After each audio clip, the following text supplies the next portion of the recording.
ቀላል መንገድ ምናልባትም ፈታኝ ሆኖ ልናገኘው እንችላለን።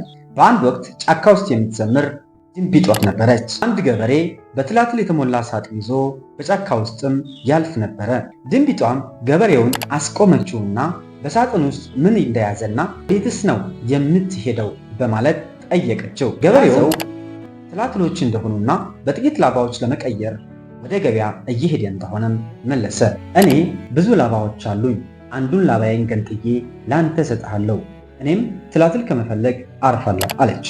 ገበሬውም ለድንቢጧ ትላትሉን ሰጣት። እርሷም በምላሿ አንድ ላባዋን ነቅላ ሰጠችው። በሚቀጥለው ቀንም እንዲሁ ሆነ። በሚቀጥለው ቀንም እንዲሁ እያለ ድንቢጧ ተጨማሪ ላባዎችን እስካጣችበት ቀን ድረስ ልውውጡ ቀጠለ። አሁን ድንቢጧ ትላትል ለማደን መብረር አልቻለችም።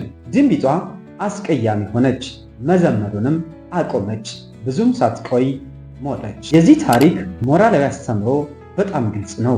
ይህም ድንቢጧ ምግብ ለማግኘት ቀላል መንገድ ነው ብላ ያሰበችው በስተመጨረሻም የበለጠ ፈታኙ መንገድ ሆኖ አረፈው። በእኛ ሕይወት ውስጥም ተመሳሳይ ነገር አይደለም?